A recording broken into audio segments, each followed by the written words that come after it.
The stage is set, the players have been cast, and the North Carolina political scene has been set up. We're going to have a big-time election here in North Carolina in 2012.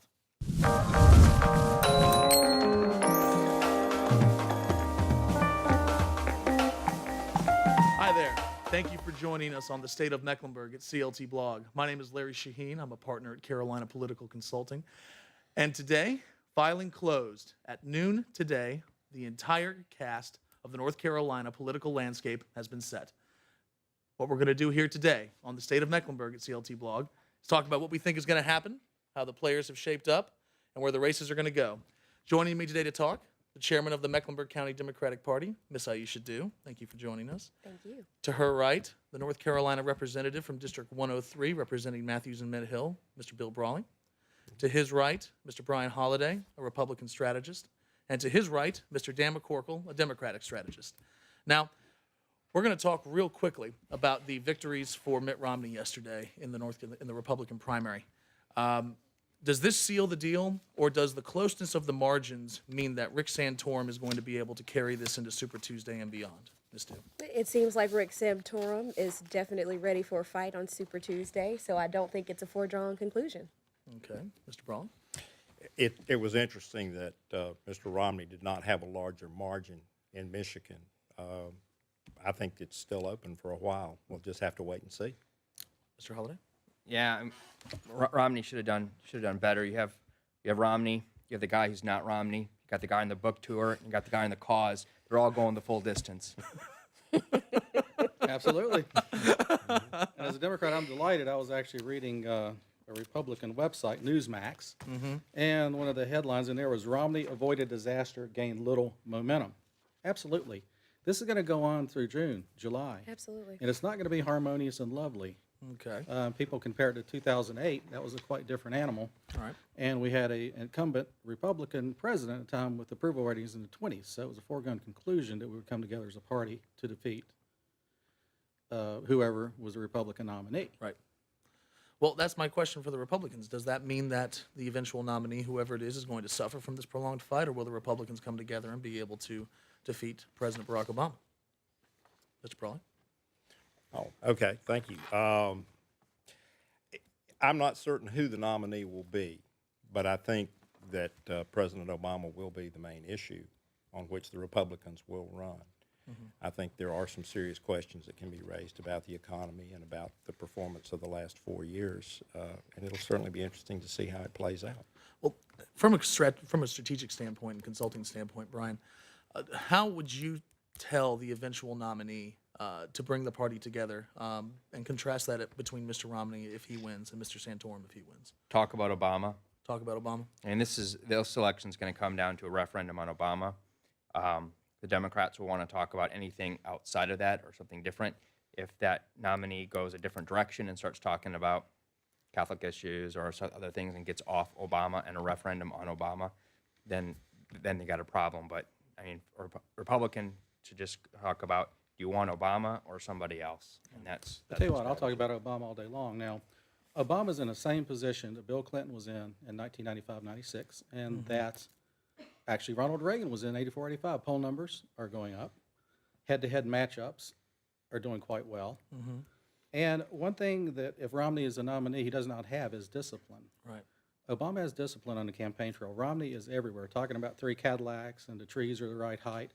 You know, his campaign needs to tell him to shut up. Well, and that's my question is that, Ms. Dew, from the party standpoint, the Democratic Party standpoint, it seems that there are a lot of organizations working with you between Organizing for America and a lot of groups that have set up grassroots campaigns.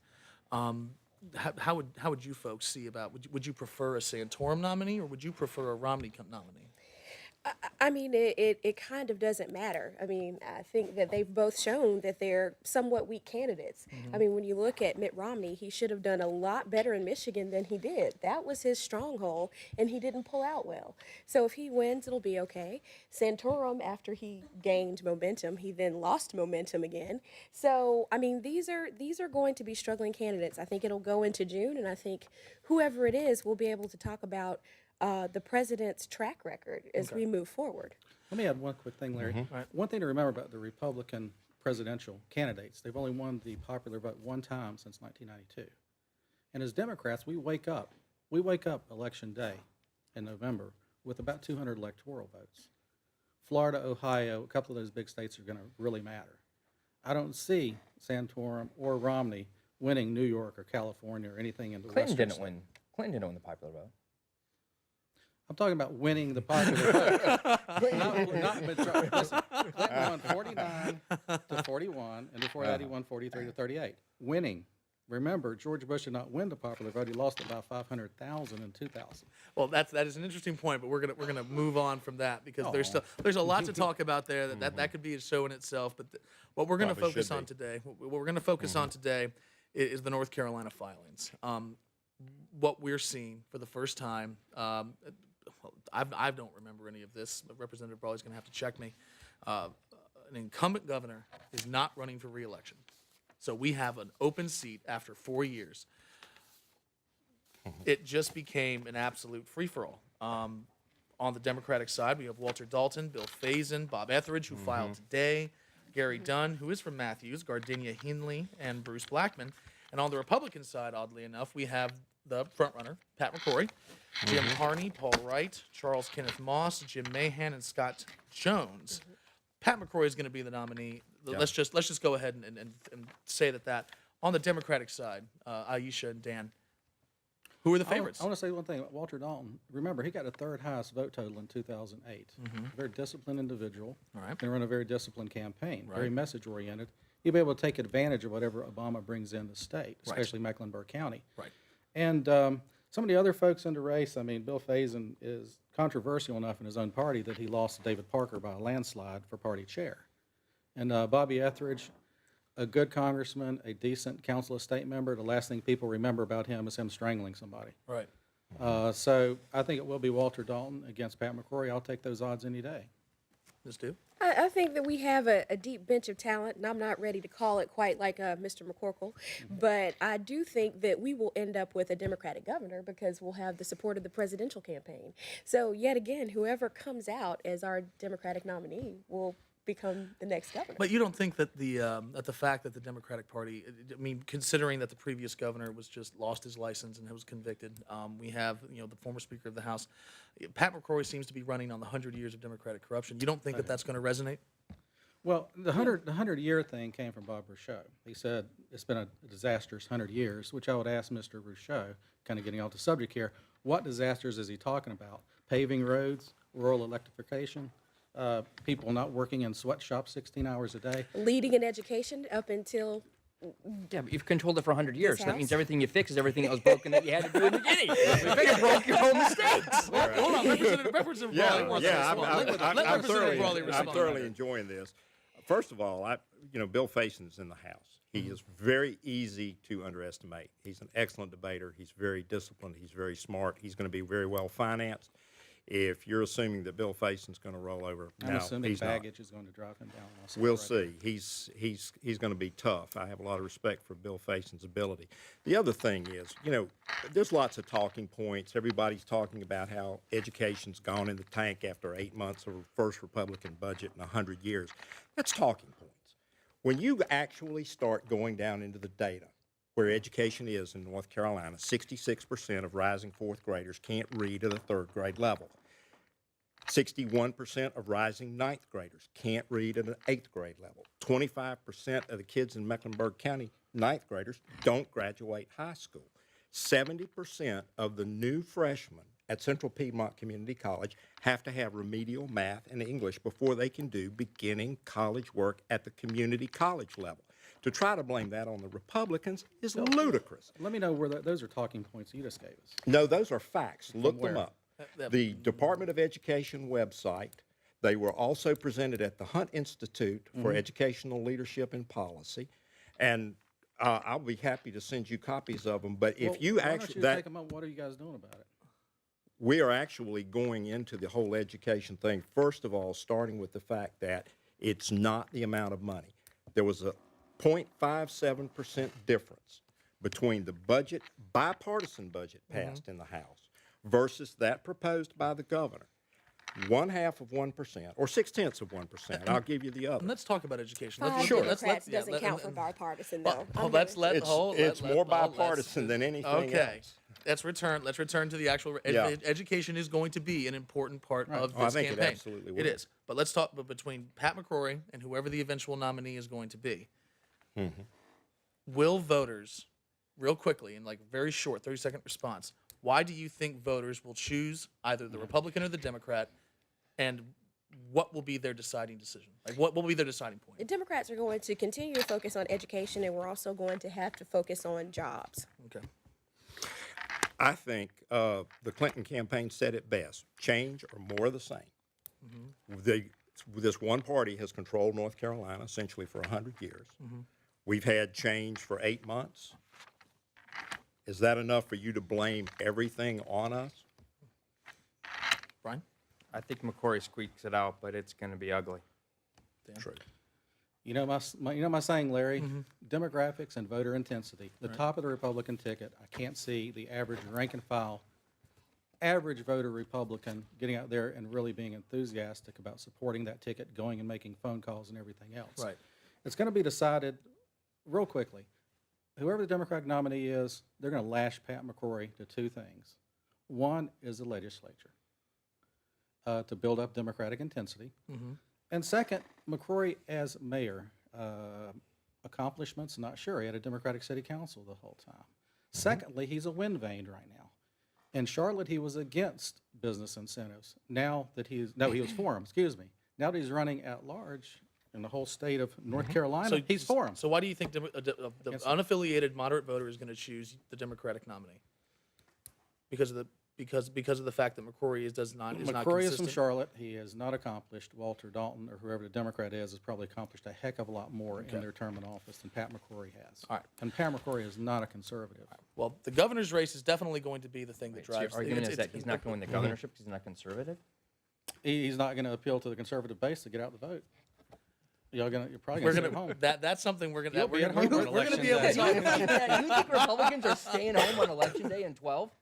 If they have a choice, if they have a Romney as the top of the ticket, I they don't- probably will. No, they're showing up to vote against Obama. Conservatives are showing up to vote against Obama. Can their hatred win the election? All right. It normally doesn't work that way. Hold on, People we're vote moving for on. more than hate. We're moving on.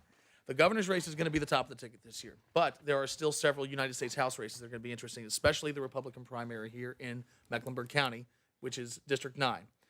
The District 9 primary is going to be to determine who replaces Sue Myrick. In Mecklenburg County, we also have the 12th and the 8th. We're not going to talk about the 8th because it only comprises two precincts here in Mecklenburg County, three precincts in Mecklenburg County. But let's talk about the 9th primary very quickly. Mike Steinberg, Mike Schaefer, Jim Pendergraft, former sheriff, Dan Barry, Mayor Pro Tem of Weddington, Edwin Peacock III, former Charlotte City Council member, Rick Killian, representative from 105, former, Andy Doolin, Charlotte City Councilman District 6, John Gauthier, businessman, former Fannie Mae executive, Richard Lynch, who just filed yesterday, Rob Pittenger, former North Carolina senator, and Ken Leonchek, a former staffer, a lawyer, and a preacher. That's a mouthful. Brian, what is going to be the successful strategy to win the North Carolina 9th District for any of these candidates? Getting more votes than the rest. You learned well. How? I think that there's a handful that start with serious name recognition. There's Who starts with good name recognition? Pendergraft comes out of the chute with the best name recognition, followed by Doolin, and then Peacock. Peacock. Pittenger thinks he has strong name recognition, but since it's been a while, his has probably fallen off a little bit. And Killian, again, he's good with the base of where he's at, but countywide and up in Iredale, not so much.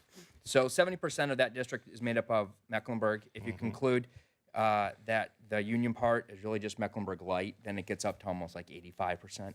So it's really going to be about who can, there's going to be a lot of noise. And there's too many candidates in there for the media to understand how to cover it. And they're just going to be overwhelmed. So you have to get in that top tier. And whoever gets out their vote is going to matter. But I think it's going to be a high media campaign. Money will matter. Representative Raleigh? I think my biggest fear is this really turns into a very nasty primary. I'm not about to try to call the eventual winner. I'm sure we are headed for a runoff. Jennifer Roberts is going to be a strong campaigner in the general. So I would be concerned about the primary turning into a circular firing squad and damaging the eventual nominee to the point that he or she would be defeatable. That's going to be an interesting race. That's probably going to be the most exciting race in Mecklenburg County. Right. So Jennifer Roberts, former chairman of the county commission, is going to be running against the eventual nominee.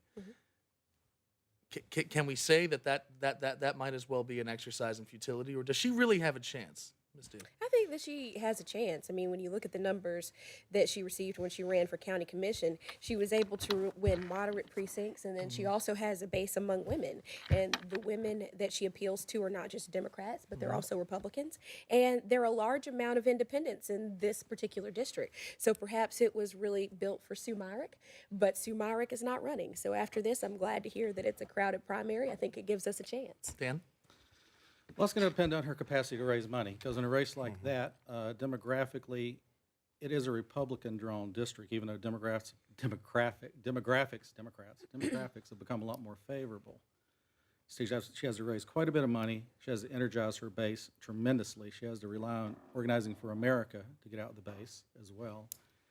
And she's going to have to appeal to whatever the unaffiliates are. Remember, 80% of the people that have filed in Mecklenburg County last year have been unaffiliated. Who are they? Are they fed up with both parties? So there's that narrow middle she's trying to appeal to. And all those conservatives are going to stay home. They're not going to show up to vote because the governor, Yeah. That's got to help her, right? That absolutely helps. Thank you for bringing that up, So, Brian. so that, interestingly enough, the 12th also has a primary. Just Mel Watt is running against Matt Newton. Occupy Wall Street. Can we all agree that one's just that one? No way. 85%. Mel has Move had on. a challenger before. Mel has had a challenger before. Okay. So the Council of State candidates that we have here, Lieutenant Governor for the Republicans, it seems to be a rather interesting race. Dan Forrest, Tony Gurley, Dale Falwell, Arthur Rich, Gray Mills. And then on the Democratic side, Linda Coleman, Eric Mansfield. Dan Forrest has won 6 straight straw polls across the state. Dale Falwell is going to try and tie himself to the amendment, I would think. Tony Gurley is going to try to be, I would guess, somewhere in the middle. I don't know Gray Mills. I don't know Arthur Rich. But to be honest, I mean, does it matter who wins in the end? Yes. Why? Well, Lieutenant Governor actually is presides over the Senate and has some tasks to do with different agencies. But doesn't that position have much less authority since that doesn't Since actually? Jimmy Grain, we stripped the power. Yeah, we got since mad. you stripped the power back in the 1980s. 80s. Was that Jimmy Green or Jim Gardner? Jim Gardner. Gardner. The Well, we Republican. started to with Jimmy Green, if you want to go back, because Jimmy Green was a special kind of Democrat. Let's just put it that way. I understand. So since the power was stripped, it would seem that the most influential portion of Lieutenant Governor's race would be the fact that he sits on the Board of Education. Right. So should the person who runs for Lieutenant Governor focus exclusively on education? I mean, I think that they have to focus on education, but I think that any candidate who runs and ignores the economy and ignores jobs and ignores people's everyday issues will not really resonate all that well. So I think that they have to focus on education and focus on the reality of everything that we're dealing with right now. Representative Brawley, an interesting question. Considering that Mayor McCrory more than likely will be the nominee, do you feel that he should have someone that he'd like to run with, or should he just stay out of this and let it play out? I'm going to let the mayor make that on call for himself. But I think it's going to be an interesting year. I've heard several times about, are people going to be tied to the General Assembly, and why aren't they talking about jobs? Now, I cast 1,306 votes in the General Assembly so far, and a few of those were on things that are called social issues, but almost all of those were job related. I mean, if you look at the things that we did, we cut taxes for individuals and businesses by $1.4 billion while passing a budget with only 5 Democrat votes, but still somewhat bipartisan. We did medical malpractice reform, tort reform. We did some reforms of regulations and are continuing to do things like that. We have a focus on jobs, on the economy, on jobs creation, but not jobs created by government, but freeing up the economy to do it. So the lieutenant governor would, an intelligent lieutenant governor's candidate would run on that platform. I think so, because cast quite a tie vote, frankly, too. I mean, what do you want to do? Do you want to run as Democrat light, or do you want to run as free market Republican? Mr. Holly.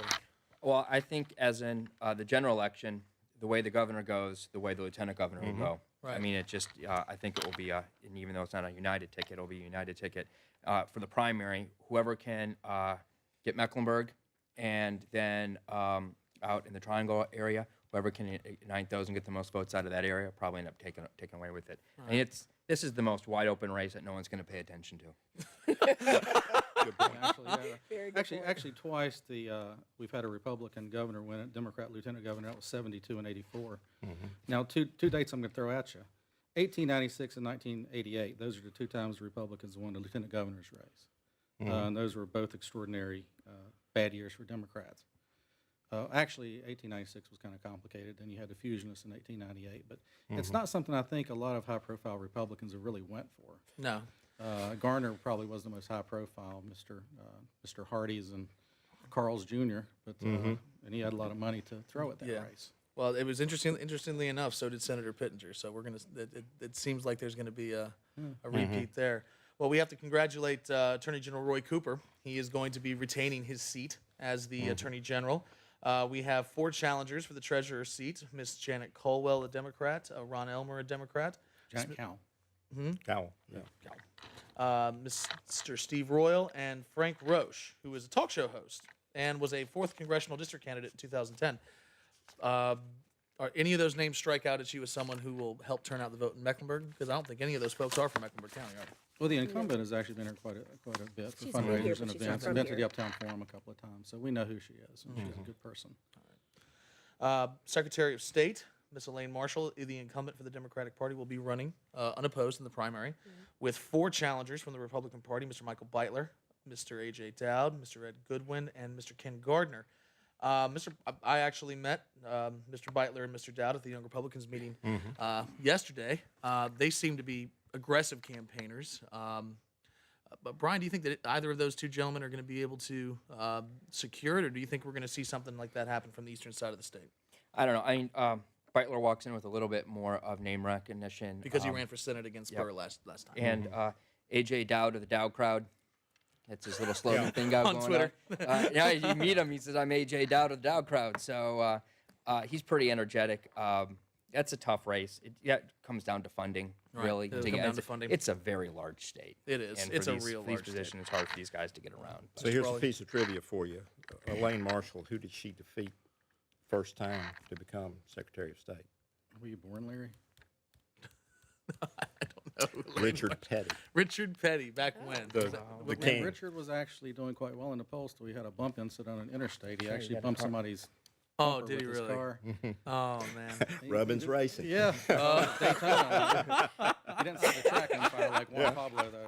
All right, well, the Commissioner of Labor, Ms. Sherry Berry, is the incumbent for the Republicans. One of the only two Republicans to survive in 2008.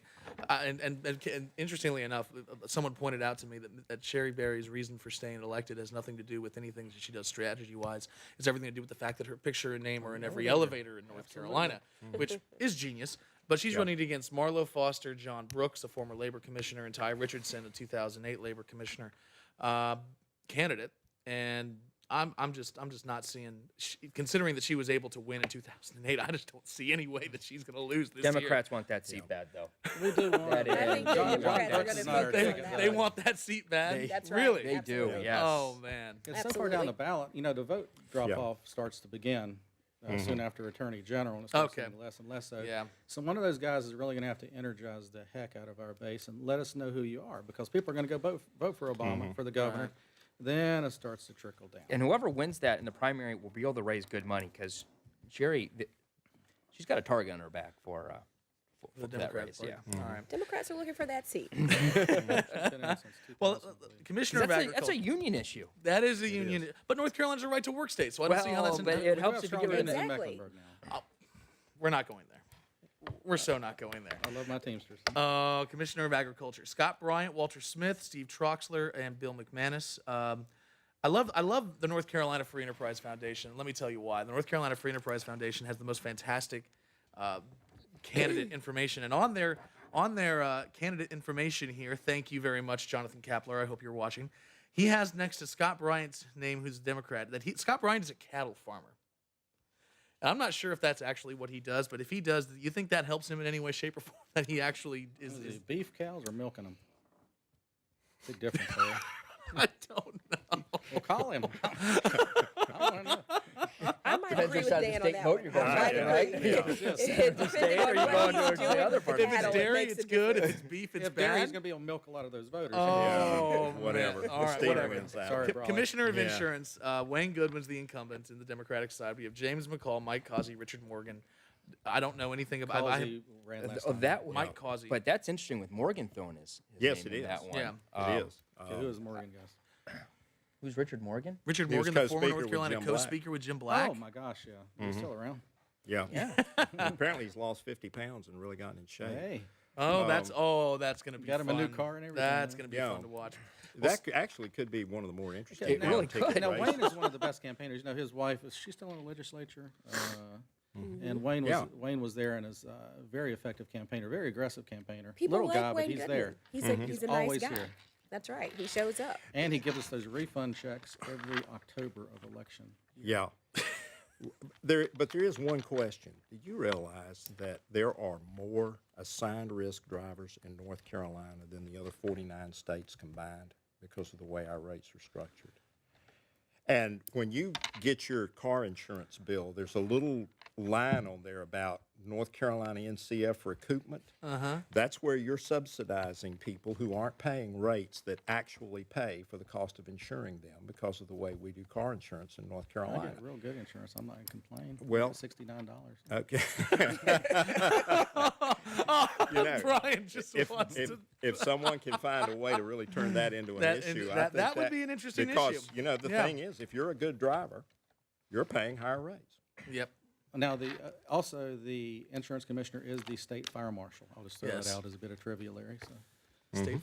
So he needs to go. So basically, you're putting a plug in for your union guys. that's right. Okay, good for you. AFL-CIO Local 660.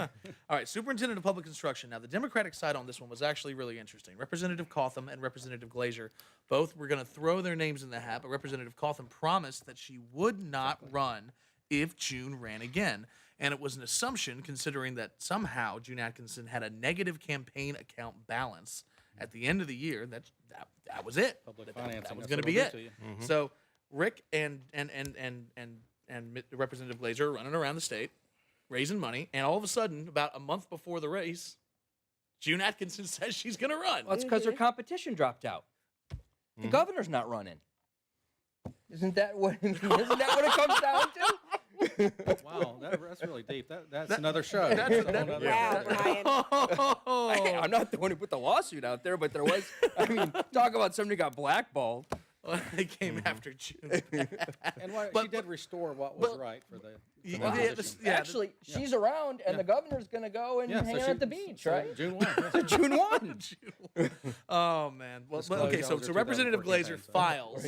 I like June. June's great. Representative Glazer files. Yes, indeed. He files and says he's going to run, but at that point, he then has someone file for his House seat, which we're going to get to shortly. But like, I think it was yesterday or 2 days ago, Glazer pulls out, and his primary challenger pulls out, or the person who had filed to run in his seat pulls out. That seemed like a deal. No, Larry. Oh, Deals in politics? No, really? Glazer was going to be a formidable candidate because he does have capacity to raise quite a bit of money. But June, June is June. females running. Females North running for Carolina, education. Education, incumbent. But there's a lot of I pressure think that from the he's House. also There- doing what's good for his colleagues Yeah. in the House. There's I a mean, lot I of think pressure on that- both sides Because of the House. now to get there's these- talk. get Now these there's guys talk back that in. Glazer might be minority leader. Maybe majority leader. You never know. We'll get to that. On the Republican side for the SPI, we have Ray Martin, a teacher, Mark Crawford, a former North Carolina representative, Richard Alexander, David Scholl, a Union County School Board member, and John Tedesco, a Wake County School Board member. I've met John Tedesco. I've met David Scholl. I've met Richard Alexander. I've never met Mark Crawford or Ray Martin. Representative Brawley, Brian, any thoughts? Well, Tedesco's got a lot of name recognition in the Raleigh TV market because of all the controversies in Wake County. He's less well known here. I've met him on a couple occasions. He's a dynamic individual, but this down ticket rate, I wouldn't even begin to handicap this one. Brian? It'll be interesting to see if this gets nasty with the Union County and some of the things that happen in there with some of the people on the other sides of this ticket. This is, again, a tough seat to run because of how large the state is, but the fact that Tedesco's coming out of Wake gives him a huge base to start with. Right. State Auditor, Beth Wood, the incumbent for the Democratic Party, will be running again. And then we move to the Republican ticket, which has become crowded as of late. Deborah Goldman, a Wake County School Board member. Greg Doherty, a Beaufort County GOP chairman and former congressional candidate. Joseph Hank, I'm not going to pronounce that right, DeBraga. Rudy Wright, and my personal favorite in this one, just because she is awesome, and I'm not endorsing, I just like her as a person, Fern Schubert. When did she get in there? Oh my God, Larry! How many times has she ran and lost? Oh, that doesn't matter. You still Like gotta a relief love pitcher. Fern She's like Schubert. 1 in 10 or something. Oh, Like that. she is so nice. How many times has Greg Doherty run? I don't know. I don't care. Talking about Fern Schubert. Yeah. Beth will be fine. So I think Fern. I don't know who's going to win the handy, but Fern has very good statewide name recognition. I would think that she takes this. Brian, you don't know. The campaign hasn't started yet. It's Yeah. going to be It interesting to doesn't- see who gets a leg up. Well, let's not handicap the Supreme Court races, except to say that this North Carolina Supreme Court race between Paul Newby and Sam Ervin is going to be very important. Sam Ervin the third or the fourth. Sam Ervin the fourth. That's going to be very important. Yeah, good because genetics. We're going to move on to the North Carolina Senate. Let's talk Mecklenburg County. In District 37, we have to well, no, we don't have to No. congratulate. Congratulate me no, yet. no, not congratulate you yet. Senator Dan Clodfelter, the incumbent, will be running against a Republican challenger, Michael Allen Vedini. I have not met Mr. Vedini. I'll tell you about Vedini, but first let me always show that what Oh, we're you looking got at your map? here, the famous gerrymander, and we're talking about Oh, Puff the Magic famous Dragon, gerrymander. which goes from Central Charlotte all the way to the Buster Boyd You mean the Bridge. gerrymander that act? You mean the gerrymander that was actually fastest to receive approval by the There DOJ is and an active lawsuit. Oh, so you may no, not be no, no, seeing no, this no, in no. 2014. We're very confident of that. Anyway, Dan Clodfelter first won that seat in 1998. It's drawn as still a large majority district, a Democratic majority district. His opponent is very interesting. He's only voted twice in the last 10 years, and so far, he has 3 different addresses. He's not registered to vote in any of those addresses until a couple of days ago. All right. So he's not set up the residency requirement. So more on that soon. Well, that's going to be You've done a interesting, lot of man. work on him. Yeah, you've done a lot of work on him. You're ready, aren't you? Oh, man. The North Carolina Senate, District 38, there are 2 Republicans and 3 Democrats, Charlie Danley and Jamison Lawson, and Joel Ford, former Democratic chair for the Democratic Party, and Richard Rivette and James Soto for the Republicans. Real quick, Dan, Aisha, is Senator Danley going to withdraw? Are we going to actually see this race play out? I'll say that if Senator Danley intends on staying, he's had challengers before, and he would pull out. I mean, I think that he's developed a long-time rapport. If for some reason he does withdraw, then it'll be a very interesting race. Dan. I can add nothing to that. I agree. All right. You know, interestingly, Richard Rivette on that was John Rhodes' campaign manager when Rhodes ran against Tillis. Ooh, that's an interesting piece of So, history. All right, District 39, Jack Flynn versus Bob Rucho. Moving on. NC State Senate District 41. I'm sorry. Let's just not even go there. Bob Rucho, Senator Rucho is going to absolutely demolish him. It's not even going to be pretty. Yes, but Risho's a target for all of us. So we'll see good what for you. happens. Good for you. You're just gonna make him turn out Republicans in District 39. Congratulations, I don't think he's Jack got the Flynn. capacity for that. Thank you for getting Yes. in the race. North Carolina State Senate District 40, Malcolm Graham. Oh, there is a Republican. He did. Earl Lyndon Phillip. That must have happened today. It did.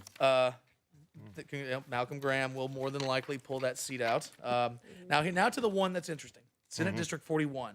John Anarella, Robbie Benton, Donald Copeland, Troy Stafford, and Mayor Jeff Tart of Cornelius. That is a district it encompasses 12 unique zip codes, and it takes almost 2 hours to drive the entire district. It is an incredible gerrymander. It includes Matthews in there with Lake Norman, in with the Gastonia side of Mecklenburg County. I'm going to disagree with calling that a gerrymander because there is a commonality of interest here. Explain the commonality. Small towns. All right. Every Senate seat in Mecklenburg right. County now is elected by the city of Charlotte. this Senate seat will be elected by 5 of the 6 small towns. They don't match. Huntersville's got a 77% growth rate. Matthews and Mint Hill, much smaller. I'm Mint Hill, sorry. 3% And growth rate. that's excellent. But Zones we of are, common guys, we are interest are not running, met. we are running out of time. We are running out Zones of of time. common interest We're are because running we out of have a time. common enemy, and that's frequently Lake Charlotte. Norman has nothing to do with Let's move on. Running out of time. All right. The only real competitive agree, race Dan. is District 88. Handicap it, Rob Bryan or Martha Alexander. Call it. Not good demographics. Rob Bryan. Rob Bryan. Martha Alexander. I think Martha I get paid Alexander. to say that. I think Okay. Martha Alexander may pull And that I one stand off. behind it. All right, now Well, we are, you we are don't wanna unfortunately out of underestimate time to talk to County Commission. We can talk about, Okay. we'll come back and talk about this next week. Thank you all very much for joining us this evening at the State of Mecklenburg on CLT Blog. Thank you all for joining us. Please make sure to stay involved, stay informed, and go out and vote, okay?